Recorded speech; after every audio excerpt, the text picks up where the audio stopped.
भगवान दादा का नाम सुनते ही उनकी कॉमेडी और डांस की अलग अलग स्टाइल हमारे मन में उभरने लगती है। उनके कुछ खास गीत शोला जो भड़के, दिल मेरा धड़के और भोली सूर दिल के खोटे, नाम बड़े और दर्शन छोटे जैसे अमर गीत हमारे जहन में उभरने लगते हैं। उनके पिता एक टेक्सटाइल मिल में मजदूर थे और इसीलिए भगवान दादा ने अपनी कम उम्र में घर में आर्थिक मदद के लिए कुछ समय तक मजदूरी का काम करना शुरू कर दिया। हालांकि उनका रुझान शुरू से ही फिल्मों की ओर था। शोला जो भड़के, दिल मेरा धड़के, दर्द जवानी का सताए बड़बड़। घड़ी घड़ी खिड़की में खड़ी तुम तीर चलाना छोड़ दो। भोली सूरत दिल के खोटे, नाम बड़े और दर्शन छोटे दर्शन। भगवान दादा का असली नाम भगवान आबाजी पल्लव था। उन्होंने उस दौर में फिल्म एक्टिंग की शुरुआत की जब सिनेमा बिना आवाज के हुआ करता था और मूक फिल्में बना करती थी जिनमें कोई आवाज नहीं होती। उन्होंने उस दौर में फिल्म क्रिमिनल से डेब्यू किया। साल 1951 में उन्होंने फिल्म अलबेला का निर्माण किया और फिल्म का गाना शोला जो भड़के आज भी काफी फेमस है। इसमें उनके opposite Geeta Bali lead role में थी। कभी कभी मजदूरी का काम करने वाले भगवान दादा ने फिल्मों से खूब कमाई की। उनके पास उस दौर में 7 कारें थी जिनसे वो हफ्ते के हर एक दिन एक अलग कार में सेट पर पहुंचते थे। उनके डायरेक्शन में बन रही फिल्म के एक सीन में पैसों की बारिश दिखानी थी और जिसके लिए उन्होंने असली नोटों का इस्तेमाल किया था और फिल्म के प्रोड्यूसर भगवान दादा खुद थे। भगवान दादा का जन्म 1 अगस्त साल 1913 को महाराष्ट्र के अमरावती में हुआ था। इनके पिता एक टेक्सटाइल मिल में वर्कर थे। परिवार संग भगवान दादा के पिता मुंबई दादर के एक चाल में रहते थे। भगवान दादा ही फिल्मों के पहले एक्शन हीरो भी थे। फिल्मों में बुक्कों के लड़ाई वाले दृश्यों की शुरुआत उन्होंने ही की थी और भगवान दादा अपने सभी स्टंट्स अक्सर खुद ही परफॉर्म किया करते थे। भगवान दादा बहुत कम बजट की स्टंट फिल्में बनाते थे और उन फिल्मों का डायरेक्शन और फिल्म में एक्टिंग भी वे खुद ही किया करते थे। उस जमाने में वो कम बजट फिल्में मजदूर तबके के बीच बहुत ही पसंद की जाती थी। वक्त बदला और बोलती फिल्मों का दौर शुरू हुआ। भगवान दादा ने अपनी पहली बोलती फिल्म हिम्मत मर्दा बनाई और उनके अपोजिट ललिता पवार इस फिल्म में लीड हीरोइन थी। फिल्म के एक सीन में भगवान दादा को ललिता पवार को थप्पड़ मारना था, लेकिन भूलवश उन्होंने ललिता पवार के बाएं गाल पर इतनी जोर से थप्पड़ मार दिया कि वो बुरी तरह से चोटिल हो गई और ललिता पवार को अस्पताल में भर्ती कराना पड़ा। उनका चेहरा पैरालाइज हो गया था और बाईं आंख की नस फट गई और 3 साल तक इलाज कराने के बाद भी वो आंख कभी ठीक ना हो सकी। भगवान दादा को उम्र भर इस घटना का अफसोस रहा।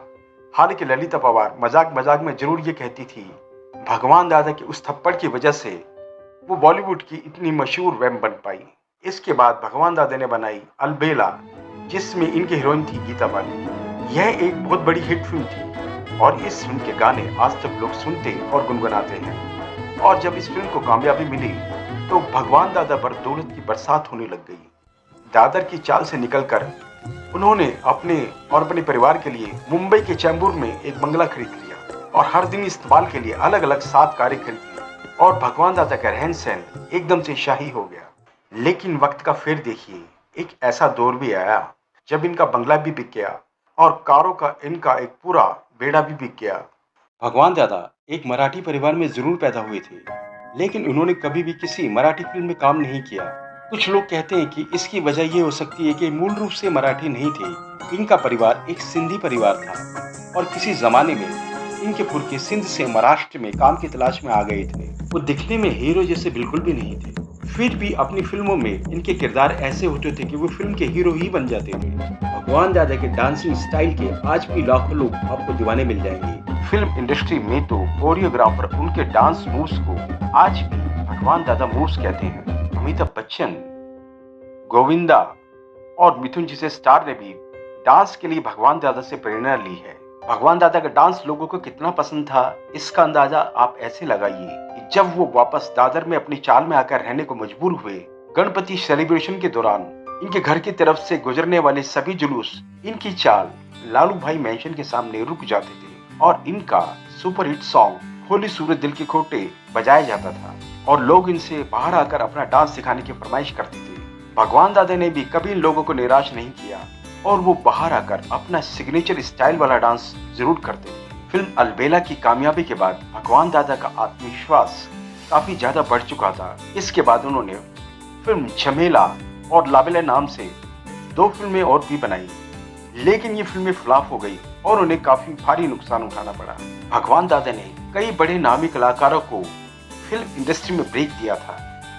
इनमें सबसे बड़ा नाम था संगीतकार सी रामचंद्र का, जो कि भगवान दादा के बहुत अच्छे दोस्त भी थे। भगवान दादा के जरिए मिली शुरुआत के बाद सी रामचंद्र ने 100 से भी ज्यादा फिल्मों में संगीत दिया। हिंदी फिल्मों के बहुत बड़े गीतकार आनंद बख्शी को भी पहला मौका भगवान दादा ने ही दिया था। वहीं हेमंत कुमार को उनके करियर की पहली बड़ी फिल्म नागिन भी भगवान दादा ने ही दिलवाई थी। अपने आखिरी वक्त में भगवान दादा दादर वाली चाल में अपने बेटे और बेटी के साथ रहा करते थे। उनकी बेटी की उस समय शादी नहीं हुई थी और बेटा फिल्म इंडस्ट्री में असिस्टेंट कैमरामैन के तौर पर काम करता था।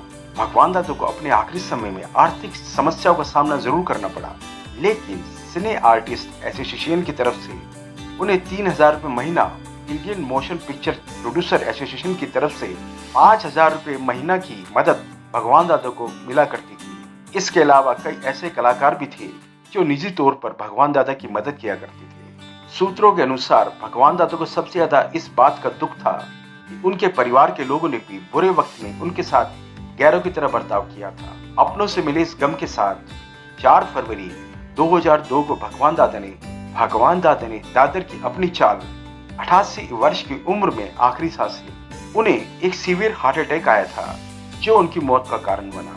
दोस्तों, ये थी आज की वीडियो अपने जमाने के डांसिंग स्टार, अपने जमाने के एक्शन हीरो, अपने जमाने के कॉमेडी स्टार भगवान दादा के बारे में। आई होप कि आज का वीडियो आपको पसंद आया होगा। दोस्तों, अगर आपको आज का वीडियो पसंद आया है तो प्लीज इसे लाइक, सब्सक्राइब, शेयर और घंटी का बटन भी दबा दीजिए ताकि हमारे आने वाली वीडियो का नोटिफिकेशन आपको जल्द से जल्द मिल सके। इसी के साथ मैं आपका होस्ट संजय कुमार आपसे विदा चाहता हूँ। धन्यवाद, थैंक यू, जय हिंद, जय भारत।